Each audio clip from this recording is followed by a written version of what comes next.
Hello and welcome to this Black Talk Radio News Brief. I'm going to keep it quick. Been trying to keep people who follow my news feed abreast of what's really going on in Ukraine. It is not a distraction. If anything, anybody's telling you this is a distraction from COVID conspiracy theories, that person is not in their right mind. That's the nicest way I could say it, because World War III could pop off.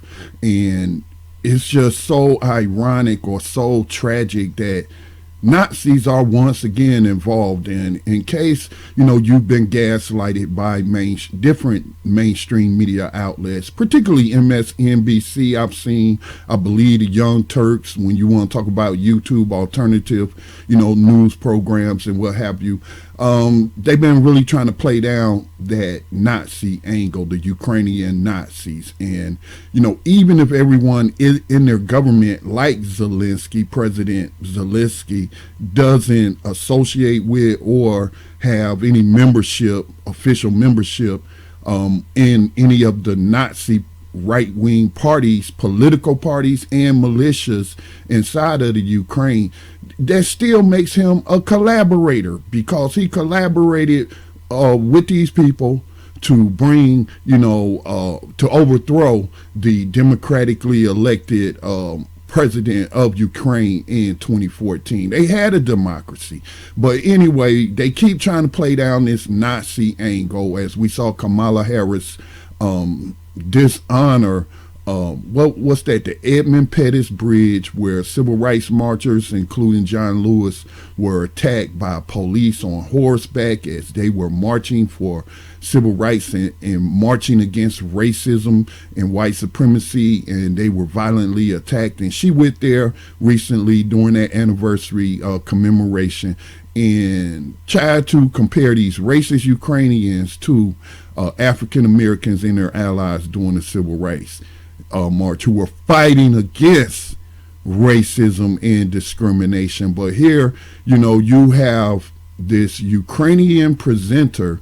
I'm going to share a clip from a YouTube channel I'm following, and make sure you check out the links in the description to follow these different channels of the clips I've been sharing with you.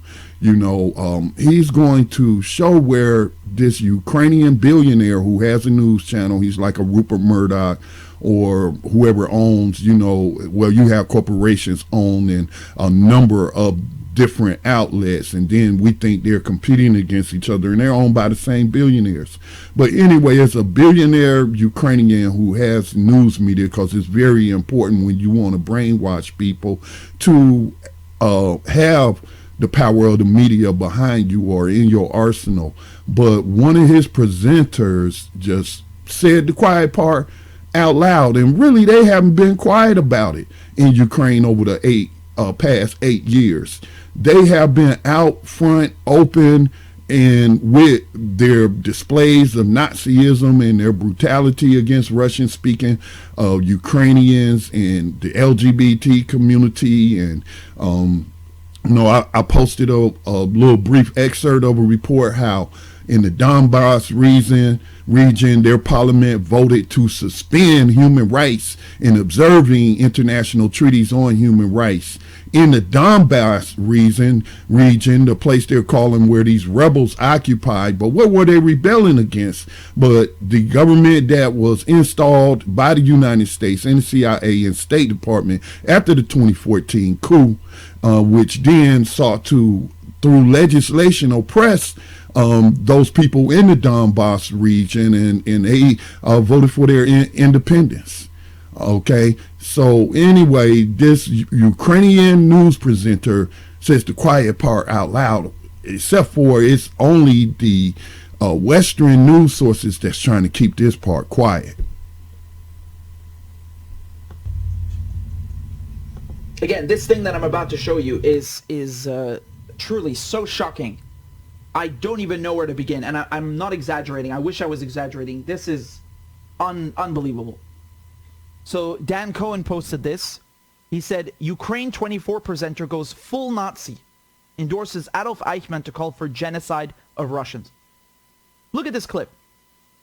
This is from Ukraine 24, a TV network that's owned by a Ukrainian oligarch Akhmetov. And this is the presenter or journalist Parudin Sharafmal. Take a look. Я знаю, що як журналіст я маю бути об'єктивним, маю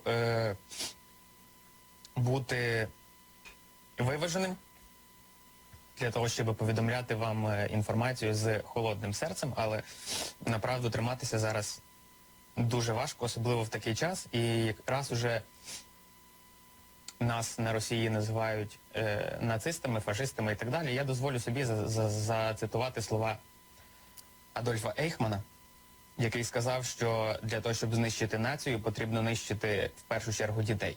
Тому що вбиваючи їхніх батьків, діти виростуть і обов'язково помстяться. Вбиваючи дітей, вони ніколи не виростуть і нація зникне. Як Збройні сили України не можуть нищити російських дітей, тому що це заборонено правилами війни, і це заборонено різними конвенціями, в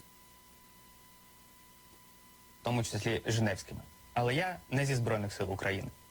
І коли мені випаде нагода розправитися з росіянами, я обов'язково це зроблю. Я дотримуюсь, раз ви вже називаєте нацистами, дотримуюсь доктрини Адольфа Ейхмана і зроблю все, що від мене залежить, для того, щоб ні ви, ні ваші діти ніколи не жили на цій землі. Для того, щоб ви відчули, як воно, коли вмирають ні в чому не винні цивільні люди, для того, щоб ви відчули весь біль і страждання, коли ви говорите, а ми не починали війни, це все Путін, ми не хотіли цієї війни. Ми теж її не хотіли, але тепер ви мусите розуміти, що тут йдеться про перемогу українського народу, а не мир. Нам потрібна перемога. І якщо для цього доведеться вирізати всі ваші сім'ї, я буду одним із перших, хто це зробить.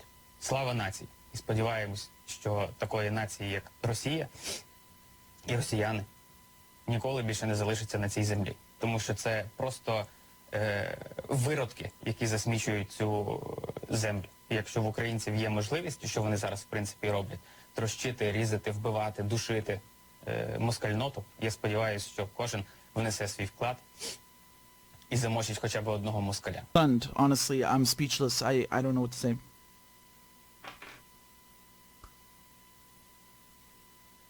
Just straight up, you know, like balls to the wall, you know, full Nazi, quoting Adolf Eichmann. Do you guys know who Adolf Eichmann is? You can probably tell from the quote, he's not a very civilized or fine human being. Quite the contrary. Adolf Eichmann was a senior Nazi official, one of the architects of the Holocaust, the Endlösung, which is the final solution. This is when they had the Wannsee conference in 1942. The Nazis got together, the high-ranking Nazis. Adolf Eichmann is one of them, and they came up with the idea to kill all the Jews within their reach, right? So this was really he's just, as I said, an architect of the Holocaust. And as a result, how many Jews died? We were talking about this just the other day. Poland suffered, you know, one of the worst. Poland suffered more than many. 90% of the Jews in Poland were killed in the Holocaust. 2/3 of the Jews in Europe massacred. You know, I went to school with people who lost their family in the Holocaust. You know, some of my best friends. And this guy is quoting Adolf Eichmann, this piece of garbage over here, this Nazi scumbag who you see he has the death's head, the Totenkopf on his head. I mean, really, under what circumstances does it make sense to quote this person? And you think you're smart calling for genocide on television? I mean, any sort of sympathy that people have with you. And again, we should all have sympathy for the Ukrainian civilians everywhere. They are the real casualties of the war. But like any sympathy that you had for this guy is gone right out the window when he starts saying that they should commit genocide against Russians. How does that make you any better then? You're saying that the Russians are that bad. You want to do something even worse? You're saying that you want to kill their children and wipe Russia off the map? I mean, this is exactly what the Nazis said, right? They saw the Jews, the Slavic people, gypsies, they saw them as subhuman. That's why they killed most of the Russian prisoners of war with death marches. They starved them to death because they viewed them as subhuman. And he sounds exactly like a Nazi. He's literally quoting a Nazi. And Eichmann, he escaped to Latin America, but the Israelis actually captured him, the Mossad, and they brought him to Israel and tried him, and for obviously for his role in the Holocaust. What can you add to the information that was just shared with you by this YouTube channel? What can you add to that, and what can you dispute? This is all documented. The only thing that I would add to it, he mentioned Eichmann was hunted down by Mossad and put on trial in Israel.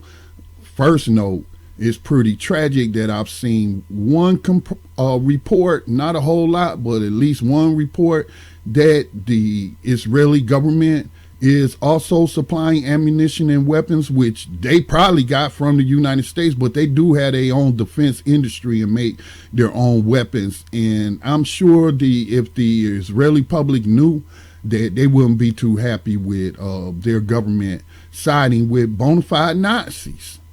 Again, you could claim that you're not a bona fide card carrying pay monthly dues every month, or you're not a part of this right-wing organization, but all the politicians in the Ukrainian government are part of that. But not to go down another rabbit hole, but the United States intelligence services, primarily the CIA, after World War II, hid Nazis in Ukraine. Not Germans, Ukrainians, who weren't Ukrainians at the time because Ukraine didn't exist at the time. But I think that was part of Poland, or was also known regionally as Galatia from some of the information I've been taking in.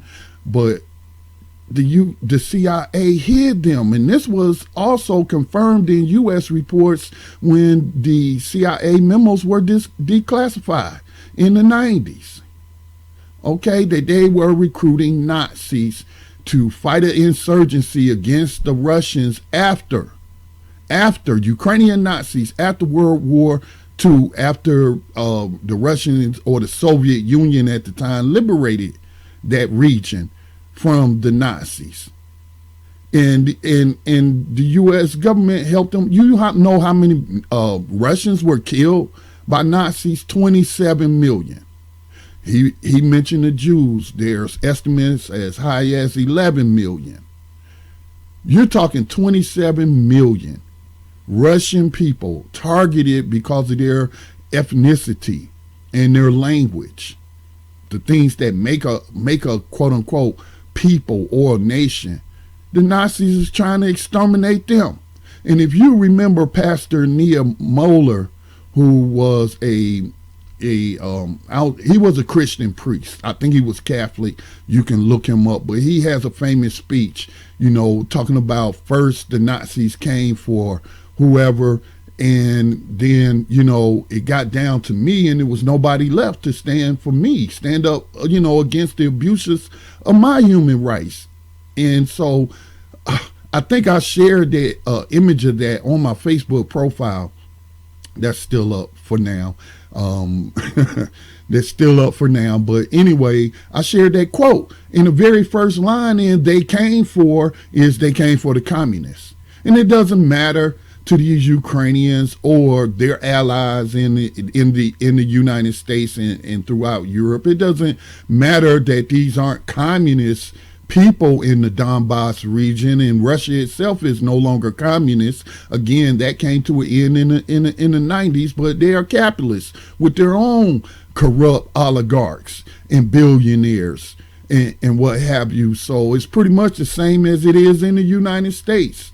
So, it's just very important that you break out of a news bubble that's going to keep you trapped in a one-sided narrative. And how can you weigh the scales of justice if you don't have both sides? Now, I ain't talking about things that you can confirm to not to be true, but I'm saying things that you can confirm to be true, like there being Nazis, very extreme right-wingers.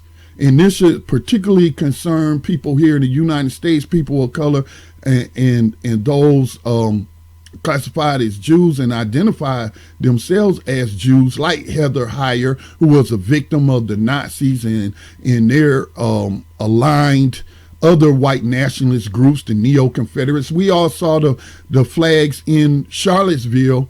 I'm wondering if some of these guys had been going to Ukraine to get training with their Nazi military on the dime of the U.S. taxpayer. As Fox News and other outlets, a Houston area outlet in Texas, reported that you had a bona fide white supremacist with a long violent history of arrests and committing acts of violence and organizing white supremacist rallies and giving speeches and stuff. They held him as a hero, as a U.S. vet, because yes, they do join not only law enforcement, they join the U.S. military to get combat experience, and they've been getting that experience in Iraq, in the Middle East, wherever they deploy U.S. troops, and the Ukraine for the past 8 years, fighting against the Eastern Ukrainians in the Donbass region, who had the audacity to say, you know what, we're going to take a vote, and we're going to determine if we want to be a part of a racist, white supremacist, Nazi government. And so thus there's been a civil war with Europe and the U.S. and NATO aligned with these Nazis, and you know, Russia until recently seemed to be by itself on this issue, but it's becoming a world issue now. So just again, break out of these news bubbles. Continue to support the production of independent media. You can make a donation to the nonprofit Black Talk Media Project today by clicking on the link that'll be found in the description. Peace and blessings to all. Let's end white supremacy, which means ending Nazis.